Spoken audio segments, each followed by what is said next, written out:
बहुत बहुत धन्यवाद।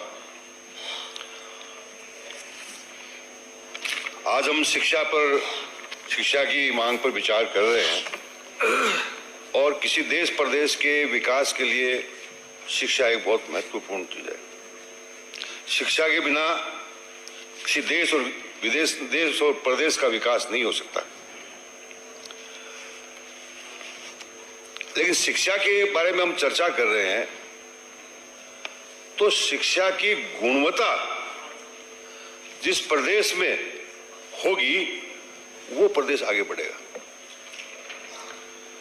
आज हमारे बच्चे हैं, शिक्षा लेते हैं, बीए कर लेते हैं, 11वीं पास कर लेते हैं, आगे एमए कर लेते हैं, लेकिन यदि उनका माइंड फर्टाइल नहीं होगा शिक्षा से तो हमारा प्रदेश आगे नहीं बढ़ सकता।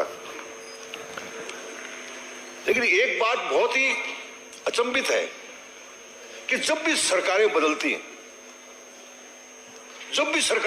है, नई सरकार आती है, वो पुरानी सरकार की नीतियां, उनकी योजनाएं बंद करने की कोशिश करती है। और आप तो माहिर हो इस चीज में, वाह वाह वाह वाह वाह, बहुत माहिर हो। आपने अपने राजनीतिक विचारधारा से आप बच्चों को पढ़ाना चाहते हो, उसी के हिसाब से सिलेबस बनाना चाहते हो। लेकिन मैं कहना चाहता हूं, ये सरकार है, ये सरकार आती जाती है, इसलिए एक योजना बनती है किसी सरकार की, एक कोई नवाचार होता है नए सरकार के द्वारा, यदि उसको बंद कर दिया जाता है तो कितना खर्चा होता है, कितना समय बर्बाद होता है, ये देखने की बात है। मैं अभी काफी देर से सुन रहा था, सुबह से सुन रहा हूं, पूर्ववर्ती सरकार ने ये कर दिया, पूर्ववर्ती सरकार ने ये कर दिया, बिना सोचे समझे कर दिया, थोथी घोषणाएं कर दी, ये सारी बातें में सुनने को मिल रहा है। अरे स्कूलें खोल दी, अनाप शनाप स्कूलें खोल दी, कॉलेज खोल दिए, अंग्रेजी माध्यम के स्कूल खोल दिए, विश्वविद्यालय खोल दिए, आईटीआई खोल दिए, आईआईटी खोल दिए। अरे खोले तो हैं, हम बंद करने की योजना तो नहीं बनाई किसी चीज की। और आप तो सरकार बनते ही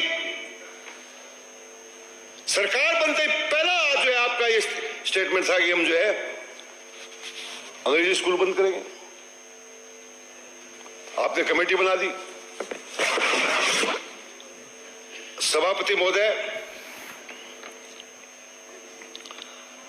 हम लोग जो है आज शिक्षा में बात कर रहे हैं, एक स्कूल बंद होती है तो बहुत बड़ी तकलीफ होती है। आप मर्ज के नाम पे स्कूलें बंद कर रहे हो।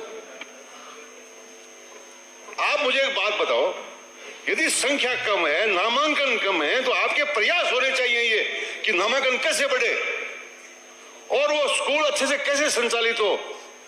एक बच्चा भी ड्रॉप आउट होता है ना, वो बहुत खतरनाक बात है। ऐसा मत करो, ऐसा मत करो। मंत्री महोदय, आने वाला समय कभी माफ नहीं करेगा आपको, मैं कहना चाहता हूं। ये जैसे आपको नहीं किया, हमने नीतियां बनाई,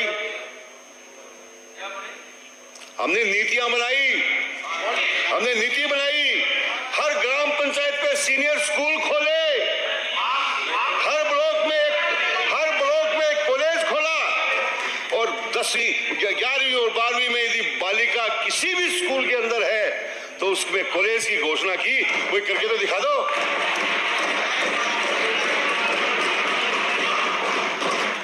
सभापति महोदय,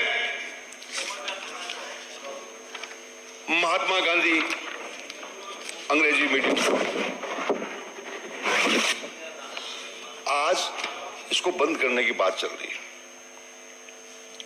मैं एक ही बात पूछना चाहता हूं मेरे साथियों से, सभापति महोदय, क्या एक गरीब बच्चे को इंग्लिश पढ़ने का अधिकार नहीं है?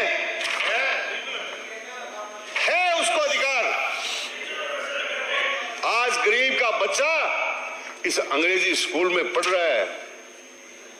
आप तो सबके बच्चे ना तो प्राइवेट स्कूलों में पढ़ रहे हैं, बड़ी बड़ी स्कूलों में पढ़ रहे हैं। अरे आपके पोते और पोतियां कहां पढ़ रही हैं बताओ? आपकी पोते और पोतियां अंग्रेजी स्कूल में पढ़ रहे हैं, मैगी में। एक गांव का बच्चे के लिए स्कूल खोला, और स्कूल ऐसे नहीं खोला, स्कूल एक सोच के साथ खोला। सबसे पहले एक जिले के अंदर खोला, जब उसकी सफलता को देख करके एक ब्लॉक में खोला, उस ब्लॉक की सफलता को देख करके फिर जो है गांव में स्कूल खोला। और आप कहते हैं कि आपने स्कूल को जो है उसी स्कूल में खोल दिया। गांव की रजामंदी ली गई, गांव वालों के कहने पर इंग्लिश मीडियम स्कूल खोला गया। प्रयास यह रहे कि जिस गांव में 2 विद्यालय है उसमें एक अंग्रेजी खोले जाए। लेकिन डिमांड थी लोगों की। मैं कहना चाहता हूं